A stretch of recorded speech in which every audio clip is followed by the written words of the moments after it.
Kita itu mau digusur, pribumi dan Islam itu mau digusur. Dan itu sudah sejak 1200-an.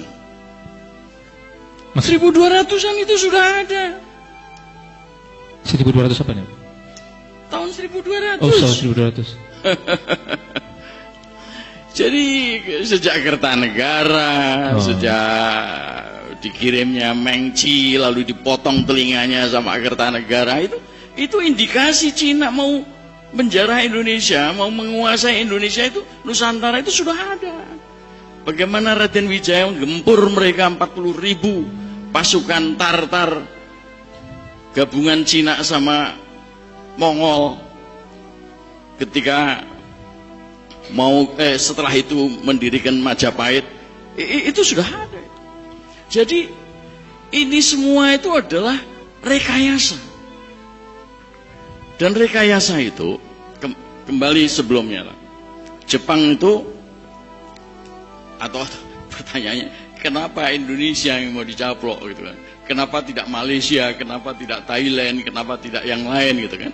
Jadi ini Indonesia itu memang sudah rencana, bukan soal karena masalah global, bukan. Itu hanya aksesoris. Ya salah analisis saya kira.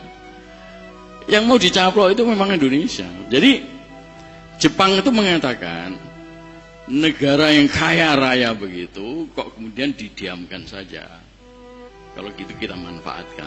Itu kata-kata itu kemudian diambil alih oleh Panglima Angkatan Laut Jepang dengan semboyan mendirikan Asia Timur Raya. Dan Jepang itu masuk ke Indonesia itu persis seperti yang dibikin oleh Jokowi dengan tol laut serta poros maritimnya. Jadi Jokowi itu membuka diri. Ya Cina sama aja. Betul. Dan ini sudah dimulai sejak sebelum tahun 60. Anda ingat BTI, Barisan Tani Indonesia yang dipersenjatai sama Cina? Itu orangnya itu sudah masuk ke Indonesia. Hanya kemudian gagal 65 itu. Itu beberapa kapal itu sudah bersandar, masih bersandar di Tanjung Priok dan belum dibongkar. Tapi mendadak muncul peristiwa 65 gara-gara Pak Soeharto dendam sama Yani karena ditempeleng akibat korupsi di Ponegoro. Maka muncullah peristiwa 65 dan teraborsi rencana Cina dengan BTI mau menguasai Indonesia. Tetapi Cina-Cina ini dari dulu sampai sekarang yang modelnya kayak Ahok tuh.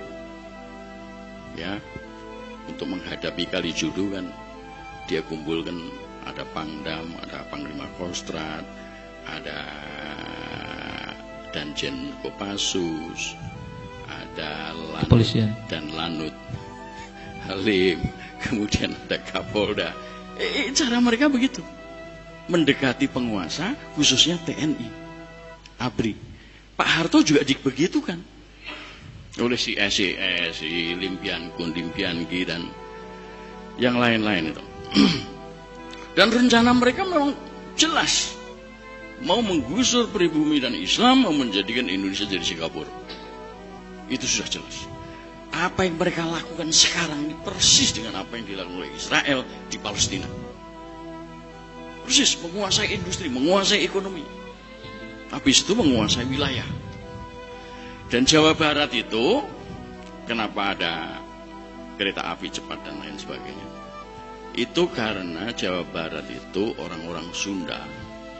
Itu suku Sunda itu nomor 2 di Indonesia. Nomor pertama adalah Jawa. Nah, Cina ini pengen menjadi nomor 2-nya. Jadi Jawa Barat harus dihabisi dulu, dikuasai dulu. Dan kereta api cepat itu merupakan tonggak sejarah hegemoni Cina di Indonesia. Dan itu tanahnya sudah disiapkan semua. Cikarang, ya,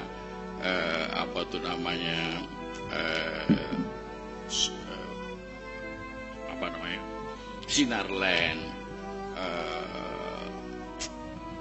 Sumarekon, ya. Itu semua sudah disiapkan.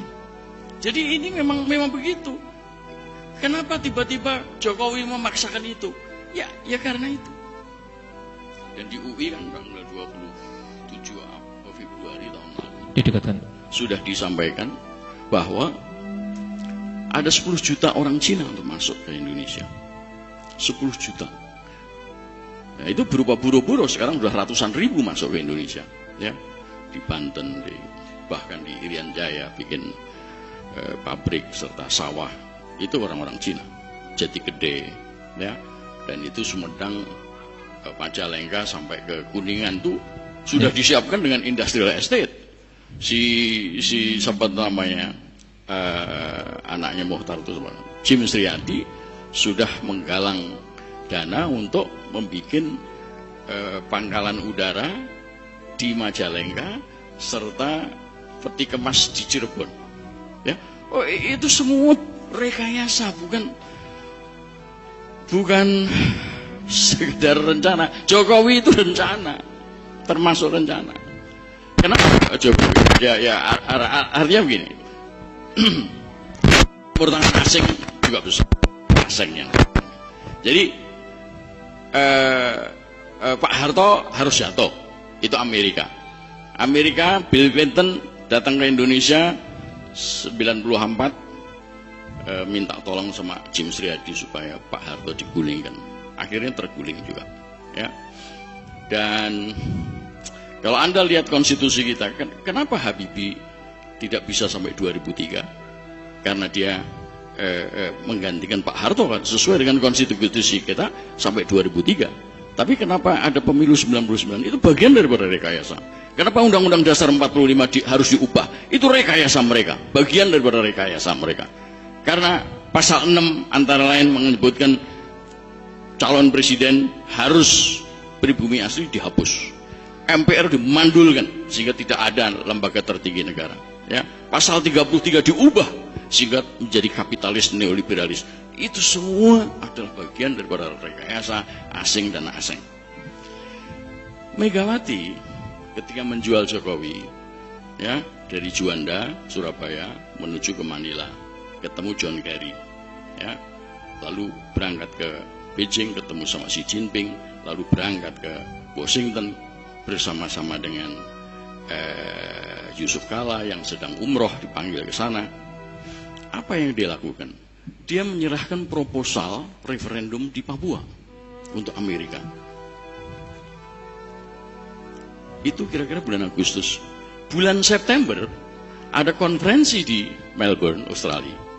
Seorang tokohnya referendum Timor Timur, Damien Kingsbury, mengatakan saya sudah mendapat proposalnya Pak Jokowi tentang referendum di Papua. Artinya apa? Sama seperti Timor Timur, begitu ada referendum, begitu Papua hilang. Lalu Bappenas didanai sama Amerika, membuat master plan percepatan ekonomi Indonesia, ya, MP3EI, ya. Dan kenapa Indonesia dibagi menjadi 6, ya, 6 koridor, ya. Lalu muncullah rumor. Karena apa? 6 wilayah itu mirip dengan 6 wilayah Yugoslavia yang kemudian sama Bros Tito disatukan menjadi Yugoslavia. Sekarang dipecah lagi menjadi 6, ya, antara lain lewat perang Bosnia, Herzegovina dan Serbia. Pecah menjadi 6. Nah, muncullah istilah balkanisasi.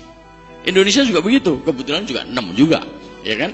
Nah, rumornya mengatakan bahwa Papua sama Maluku untuk Amerika, kemudian Sumatera Jawa untuk Cina. Rumor atau skenario, Pak? Saya kira kalau itu diucapkan oleh Hendro Priyono, kemudian kemungkinan besar menjadi nyata itu, ya. Kalimantan sama Inggris, Sulawesi menjadi Perancis dan Kanada.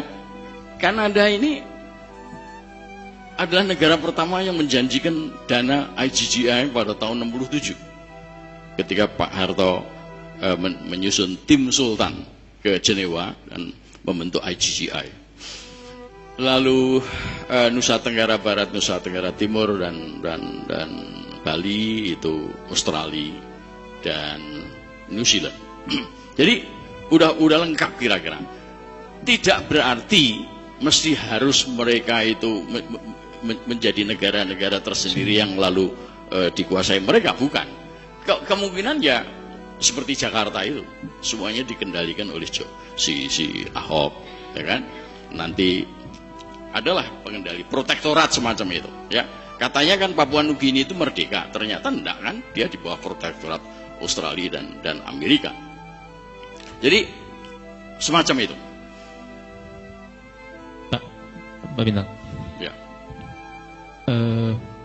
Menurut Bapak, Cina-Cina ini kalau gitu harus diapain, Pak? Harus diusir. Oh iya harus diusir. Kalau kita tahu sejak zaman Belanda Cina itu gede kepala karena dia menjadi warga negara kelas 2 setelah Belanda, ya kan? Dan Indonesia ini bersama Arab dan lain sebagainya, ya, India. Melayu itu memang kelas kambing. Nah, itu masih mau dibawa sampai sekarang.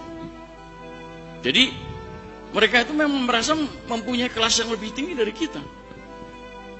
Itu orang Cina datang mengatakan, Pak, memang Cina itu begitu. Dia itu awalnya nyewa kamar di rumah kita, tapi lama-lama rumah kita menjadi milik mereka. Itu seperti itu. Itu bagian daripada rekayasa, bagian daripada perilaku Cina. Satu lagi, Pak. Kalau Cina itu masuk Islam gimana, Pak? Kenapa? Kalau Cina itu masuk Islam? Pura-pura. Iya kan? Baik. Jokowi kan pura-pura juga tuh. Awalnya kan diketahui sama para wartawan, kok ngambil air wudhunya kok salah gitu kan. Terus kemudian ketemu di Jombang atau siapa dengan Khofifah mengatakan, Mbak Khofifah aja yang menjadi imam. Ini kan pura-pura. Iya. Baik, jadi, Pak Bintang. Terima kasih. Terpaksa saya cut dulu. Tambahan. Ini memang bahaya besar. Bahaya besar. Dan kita harus merdeka. Memerdekakan Indonesia dari mereka supaya jangan jadi Palestina kayak di sama Israel. Baik. Takbir. Ya, ini luar biasa.